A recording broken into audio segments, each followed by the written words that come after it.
Olá, sejam bem-vindos a mais um podcast da Unimed Campo Grande. Nós estamos finalizando a nossa 4ª temporada e hoje nós vamos falar sobre os distúrbios do sono. E para isso estamos aqui com o psiquiatra, Dr. José Carlos Rosa Pires. Tudo bem, Zé? Tudo bem. Como é que você está, André? Que bom ter você aqui, estreante aqui no nosso podcast, mas ajuda bastante nos nossos vídeos, esclarecimentos de várias coisas que a gente precisa na Unimed. Verdade. É um prazer. Já é de casa? Já. Então tá bom. Zé, vamos iniciar essa conversa falando principalmente sobre o sono. Por que é importante o paciente ter uma boa noite de sono ou o indivíduo ter uma boa noite de sono para suas atividades diárias? O sono é um fenômeno universal, biológico, mental e social. Porque a pessoa tem que valorizar o sono, porque durante ele, 85% do hormônio do crescimento são produzidos. A memória é solidificada, a imunidade, o sistema de defesa é mantido e recuperado, as células são reparadas, quer dizer, regeneradas, principalmente células da pele. É imprescindível que a pessoa durma bem para poder ter um bom dia no dia seguinte. E também saber que o sono é mais importante que a alimentação. Culturalmente, a criança principalmente, está dormindo, acorda a menina para almoçar. Não, se ele está dormindo, ele tem necessidade de estar dormindo. Alguma coisa está acontecendo. Então, daí uma das tantas importâncias do sono, né? É ótima colocação, né? Muito comum a gente fazer isso, né? Acorda para almoçar é uma coisa que acho que todo mundo já fez um dia na vida, né? E o sono tem a sua fase de reparação de várias estruturas, como você falou, que é fundamental. Mas eu te pergunto, o que é dormir bem? É dormir muito? Existe uma quantidade de horas suficiente para que é uma receita de bolo para todos os indivíduos? Ou às vezes alguns vão dormir menos e já vão estar suficientemente reparados e outros mais? Como é que funciona isso? Cada pessoa tem uma necessidade individual de horas de sono. Existem dormidores curtos que precisam de 5, 6 horas só dentro das 24 horas e ficam muito bem, obrigado, no outro dia. Outros precisam dormir 10 a 12 horas, os chamados dormidores longos. E uma maioria fica entre 6 e 8 horas. A necessidade individual de cada um pode ser vista pelo médico através do diário do sono, que são registrados todas as noites de sono em 14 dias, e também os despertares, quais os motivos na madrugada, no dia seguinte, como que a pessoa se sente relacionada àquela noite de sono. Então, a necessidade é individual. De acordo com a idade vai aumentando, a necessidade de horas de sono vai diminuindo. Enquanto lá um recém-nascido, 16, 18 horas dentro das 24 horas do dia, o vovô lá, 70, 80 anos, já vai precisar 5, 6 horas. E o sono também, ao longo da idade, torna-se polifásico. Então, a pessoa lá com 70, 80 anos cochila de dia. Vovô, você estava dormindo? Não, não estava. Ele tem pequenos horários de sono curtos, né? Por isso que chama polifásico, várias fases de sono. Isso, muitas fases. Né? E isso é ruim, porque daí causa mais insônia à noite, né? E como que a gente consegue identificar que o paciente sabe que ele está dormindo mal? Quais são os sintomas ou as manifestações que o indivíduo pode falar, eu acho que eu estou dormindo mal? Principalmente o humor irritado, inquieto, a atenção, concentração, os aspectos chamados cognitivos, a orientação da pessoa fica com dificuldade, por exemplo, para dirigir, reflexo diminuído, também a sonolência diurna, parece que não está satisfeito com aquelas horas de sono que dormiu. E isso tudo vem a comprometer o seu dia a dia, provocando muitas vezes acidentes domésticos, acidente de trânsito, acidente de trabalho. E também existe com o médico, né, as avaliações através do diário do sono que eu falei, os exames de polissonografia, vários, sonografia, registro do sono, através desde a pessoa dorme no laboratório do sono, na clínica do sono, desde eletroencefalograma, eletrooculograma nos olhos, eletromiograma dos músculos para ver se tem bruxismo, né? Aqui para ver os movimentos rápidos do sono, que é o sono REM chamado, o eletrocardiograma, 2 faixas aqui no peito, eletrodos colocados, né, no peito, também nos braços, na perna, também a saturação de oxigênio, o aparelhinho no dedo, né? Também um microfonezinho aqui para ver se ele ronca. Então, por isso que fala polissonografia. Isso existe ela dormindo, a pessoa dormindo à noite, e existe o teste de latência múltipla do sono. Latência é o período de adormecimento que ela leva para adormecer. Esse teste de latência múltipla do sono, a pessoa faz durante o dia. Ela dorme para registrar distúrbios da sonolência diurna. Ela dorme ali 20 minutos, 30, aí é acordada, e tudo isso com aqueles mesmos parâmetros que eu falei para você dos eletrodos que são registrados. Então, isso a gente chama de avaliação subjetiva e objetiva. Subjetiva com os dados com o paciente, com a anamnese, a história de vida dele, os parâmetros de sono, as características subjetivas dele, o que ele acha sobre o sono, etc., sobre despertar e sobre qualidade do sono, e também os cônjuges ou pessoas que moram juntos, né, com ele. Então, tudo isso fazem as avaliações subjetivas. E objetiva é o que a gente chama de padrão ouro, a polissonografia para distúrbios do sono noturno e para distúrbio de sonolência, o teste de latência múltipla do sono. Perfeito. E assim, você comentou rapidamente que vocês conseguem medir a saturação de oxigênio, que é a quantidade de oxigênio que tem no sangue, e se o indivíduo ronca. Por que é importante saber? Provavelmente você está querendo saber se o indivíduo tem apneia, né, do sono e tal, que é aquela. Por que é importante saber se o indivíduo tem apneia, que é aquele paciente que ronca muito durante a noite ou acorda até às vezes sem ar durante a noite? Por que isso é importante? André, são 88 distúrbios do sono descritos na classificação internacional de distúrbio do sono. Você citou um importantíssimo chamado apneia do sono, que a pessoa dorme, ela ronca geralmente e para de respirar dormindo. Ou então ela tem a hipopneia, diminui muito.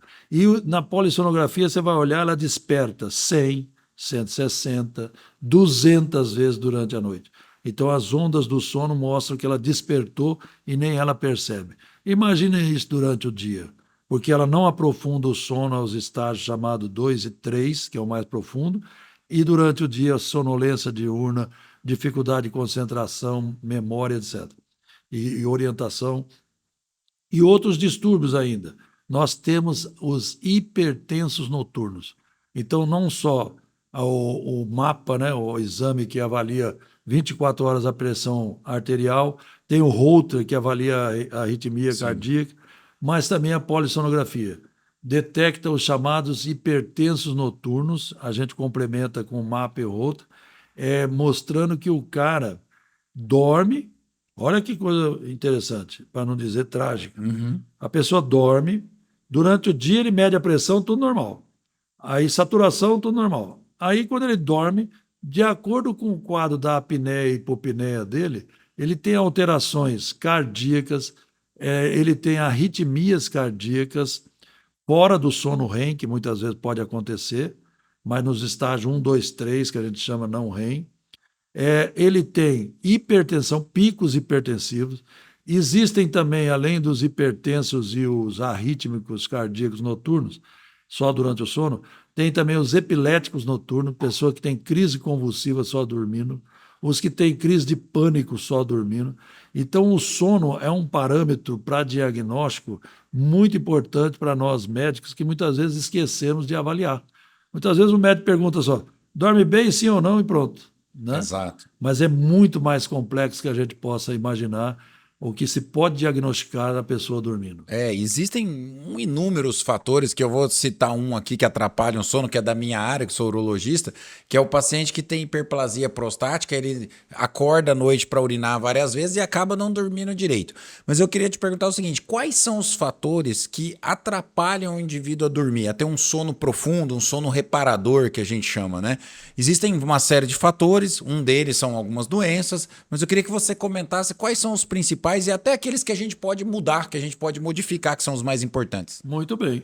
Então a gente já fala o que vai atrapalhar e já fala sobre higiene do sono, que são dicas para dormir bem. Exato. Então, por exemplo, café, tereré, chimarrão, Coca-Cola, Pepsi-Cola, refrigerante com cola, chá branco, chá verde para emagrecer, tudo que tem cafeína, nicotina, álcool, drogas como maconha, cocaína atrapalham o sono e ficam no organismo por vezes 10, 12 horas ou até mais, prejudicando o sono à noite. Então, a cafeína, nicotina e álcool complicam. Pessoas que têm o hábito de dormir depois do almoço, a chamada sesta. Isso. Em média, 60% dos sul-mato-grossenses a fazem. Porém, não são todos que podem fazê-la, porque a pessoa muitas vezes está dormindo depois do almoço, que não tem nada a ver com sono, é o pico que ele tem de melatonina, do hormônio do sono, e ele dorme. Aí atrapalha o sono à noite. E aí entra também o que a gente chama de cronotipo. O que que é isso? Eu, por exemplo, sou matutino, durmo cedo, acordo cedo. Existe o vespertino que produz melhor de tarde, noturno à noite. E os tanto faz, né? Os indiferentes, qualquer hora produzem bem, que é a grande minoria. E o cara, por exemplo, ele é vespertino, ele vai dormir depois do almoço, porque está com sono, vai atrapalhar, porque é a hora que ele está mais produtivo. Então, isso também o médico tem como diagnosticar com o paciente o tipo do seu cronotipo. Isso os médicos do trabalho fazem muito para organizar os trabalhos em turnos, né, as empresas de 24 horas de funcionamento, etc. Outro problema, o boom que teve, né, a moda de academia 24 horas. Isso é péssimo. O ser humano é de hábitos diurnos, ele foi feito para dormir à noite. Nós, seres humanos, já dormimos 10 horas, 12 dentro das 24. Eu sou testemunha há 30 anos atrás. Fiz pesquisas com indígenas afastados mesmo, os caras dormiam 10 horas, 9 horas e meia. E nós, brancos, lá acordávamos, tinha que ficar lá 2 horas esperando, porque sem celular, sem rádio, sem som, sem luz, sem nada. E aí vieram as academias de 24 horas. Não dá. Então, o máximo que você deve fazer para ajudá-lo na atividade física é parar de fazer atividade física 3 horas antes de dormir. 3 horas. 3 horas no mínimo, para que a temperatura corporal interna diminua. Ah, vou tomar banho gelado. Não adianta. Não adianta. É interna que nós estamos falando, é um mecanismo interno que, quando a gente dorme, a temperatura corporal diminui. Entre meia-noite e 4 da manhã, chega muitas pessoas a meio grau a menos. Por isso você está no calor danado e fala, vou colocar um lençolzinho. É interna, temperatura interna. Então, a academia, até qualquer tipo de exercício, pode ser lavar louça, limpar a casa, até 3 horas antes do horário de deitar. O que mais? Ao deitar, pensar em coisas boas. Não adianta ficar avaliando o dia que passou e planejando o dia seguinte, fazendo conta. Então, focar, buscar o pensamento para coisa boa. Pensar em casos bons. Nada de contar carneirinho, que o cara fica lá, 2, 450, onde eu parei e volta. Não, não tem isso. Pensar em coisas boas. Já fez sua oração antes, sentado, deitado, não. Cama só para relação sexual e dormir, mais nada. Celular tem uma luz azul Azul, que emite e que tira o sono. Qualquer luz que entre por aqui nessa películazinha vai fechar a glândula pineal que produz o hormônio do sono, que é a melatonina. Então, nada de luz. Quarto escuro, silencioso, sem fatores de distração. Relaxamento do corpo. Começa do pé devagarinho, vai contraindo lentamente os músculos do pé, panturrilha, perna, vem subindo. Você não chega no rosto, que lentamente você vai conseguir. Ah, não deu? Volta de novo, devagar, entendeu? Posição. Por exemplo, pessoas que têm aqui o pescoço mais curto, ela precisa de um travesseiro na distância do pescoço até o ombro.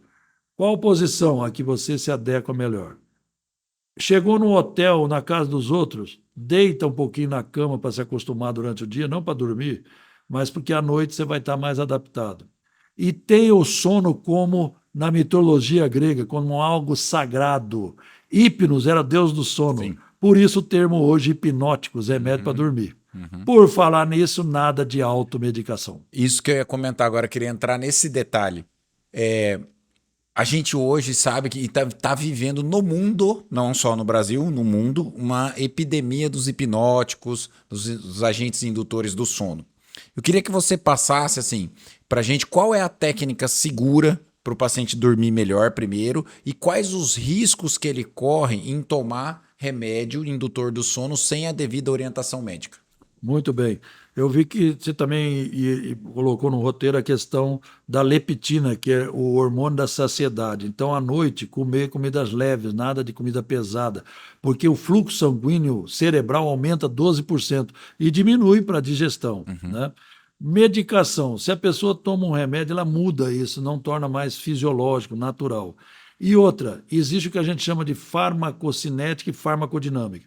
Farmacodinâmica, a ação do remédio no organismo. Ah, hipnótico da minha prima, vou tomar para dormir. É o mais comum. Mas você não sabe qual é a sua farmacocinética, a ação do seu organismo no produto. Pode ser fatal se você tiver a apneia do sono, que relaxa aqui o diafragma e o cara morre.